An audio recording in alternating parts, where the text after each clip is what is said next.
Hello, this is P, and welcome back to my playthrough of Langrisser 4. And today we're playing Scenario 8.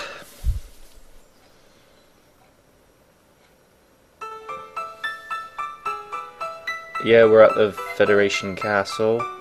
Princess Rosenhill seems depressed about Aldan rushing into battle. Kruger tries to seduce the princess, for political gain. His father wants to take over the kingdom.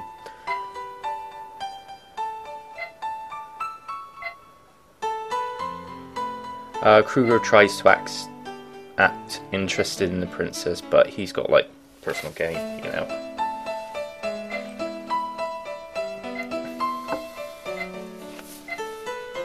And he walks off, and the princess has fallen for him.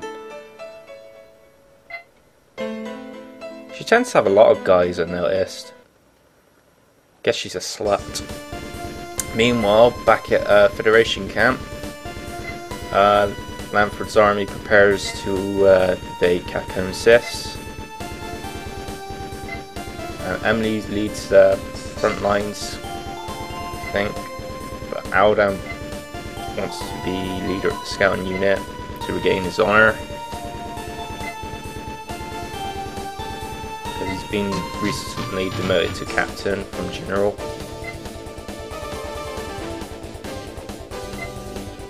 Thanks to his recent failure. Lanford gives him the task, and he tells him not to risk it, basically.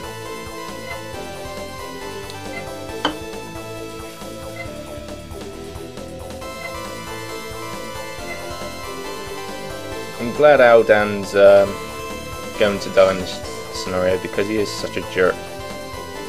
He's typical posh bastard who hates commoners. Now he starts berating his superior for being a commoner. He would only answer to Lord Lanford because he's from a wealthy background like him. He only answers to fellow nobles.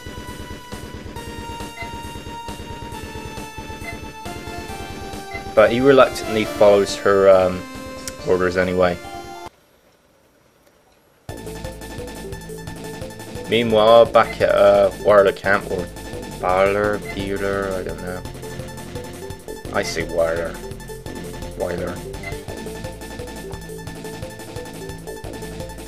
He's a bit worried about Lanford because they know each other in the past.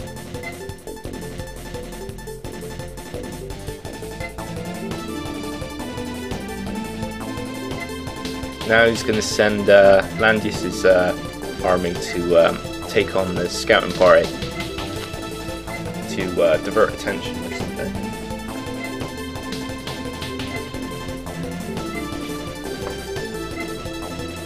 And thanks to the mirror, they'll be able to communicate with one another. It's kind of like a mobile phone or something, or a cell phone if you're American.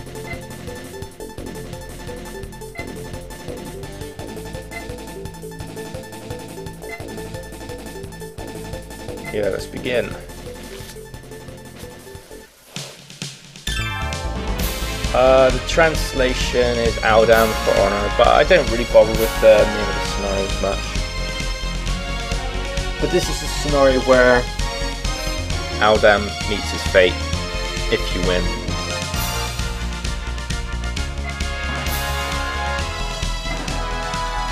So yeah, you've got to defeat Aldan in 20 turns. And if you don't, then it's game over, innit?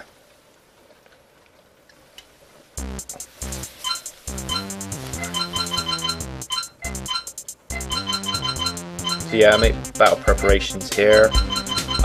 Like the last scenario, I just use archers. And I've equipped them all with necklaces because of the commanding range and bonuses and whatnot. Saw some items here. Excuse me.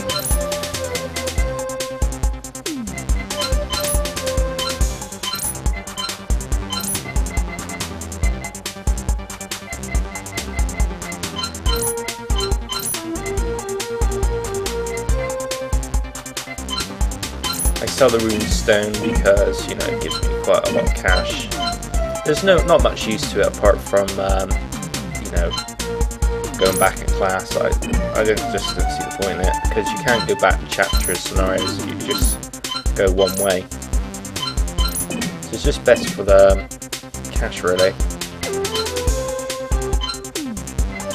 I equipped them all with some leather armor. It adds 2 points to their defense.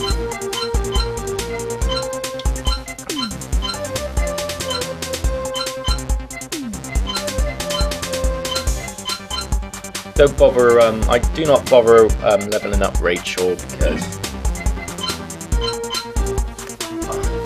like, you know, you don't really, she goes away and past A and C, so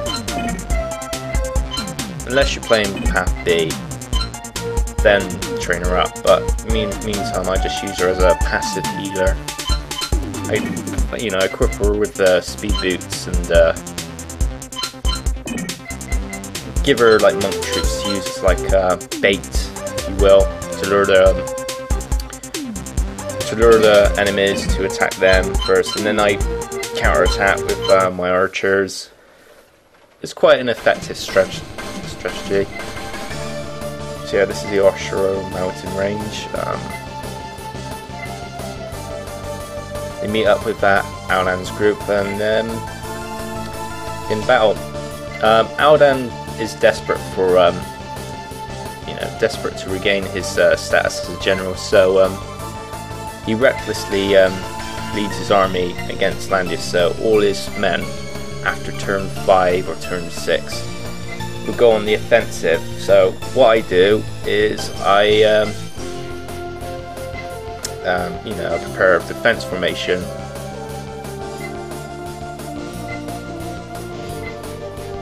on the north side and the east side. Here I I place Shelf to boost up her love index in order to unlock Path C if I ever do a playthrough of Path C, which I'm open to do at a later point.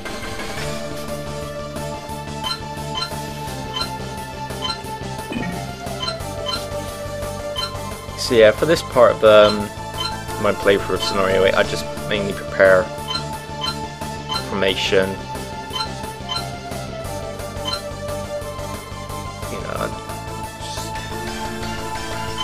Make like a defense formation, if you will. Archers behind my commanders.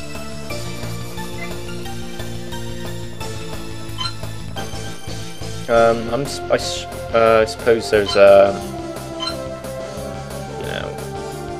can use other troops for this battle, but archers just tend to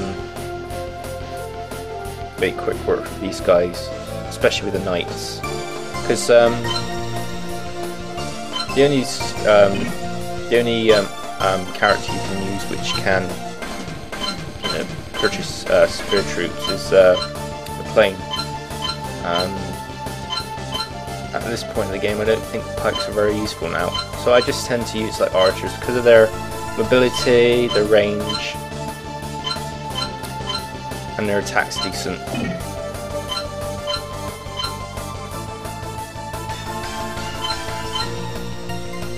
Also, they can shoot through walls, which is a bonus for the next scenario.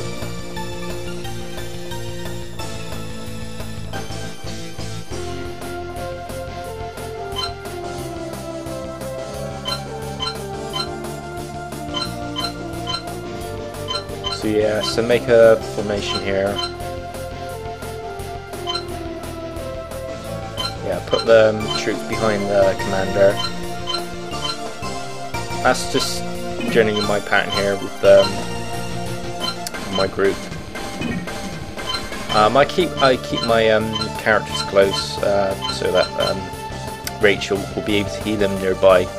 So they're not too far apart. If they're too far apart, it'll be difficult for me to heal them or to enhance their defenses using protection 1.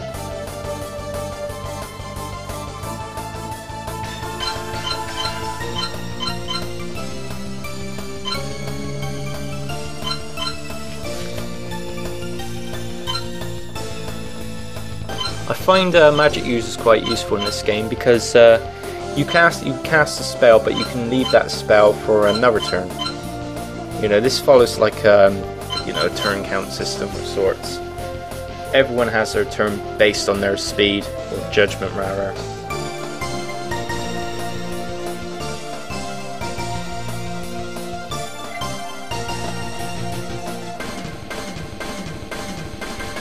I just tend to use like thunder spells because they use about 5 MP, you know, for my spellcasters.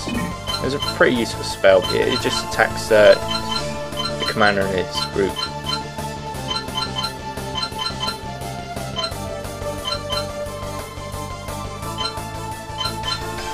Find it quite useful against bosses too, like with General Burke. I owned him pretty good with 2 thunder spells, weakening his spirit troops, and then I finished him off with archers.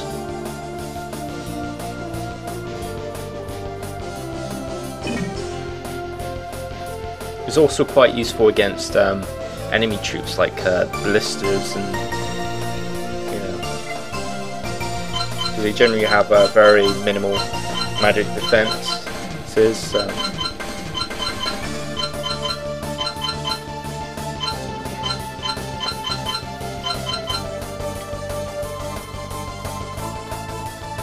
So yeah, the enemy makes their own formation, but after turn 5 or 6, Aldan issues the attack, you know, so they charge at you recklessly, which makes it convenient because I have to finish this battle in 20 turns anyway.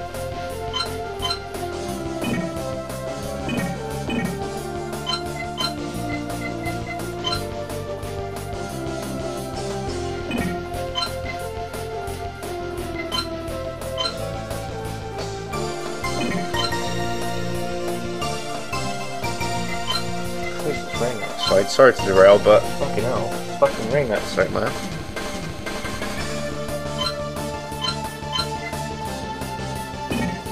Yeah, I cast protection on Angelina because her, you know, her defense are kind of weak. So are archers as well. So yeah, I saved that until the enemy troops charge at you.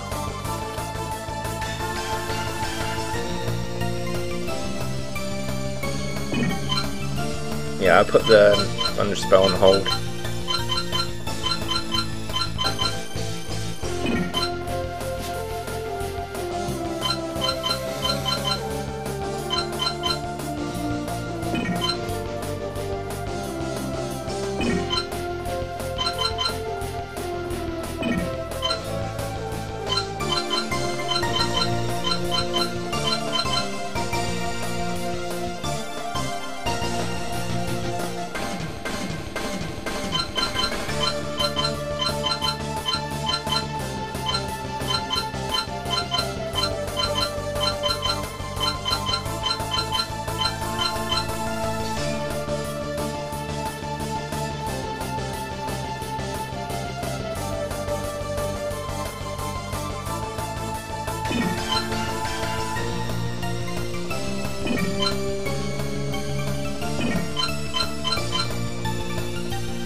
God, they're taking their fucking time, aren't they?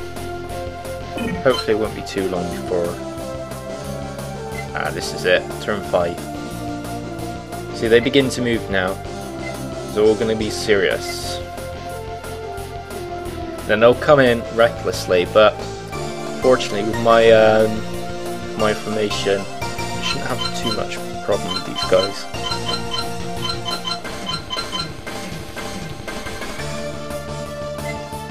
Now Aldan himself decides to attack me.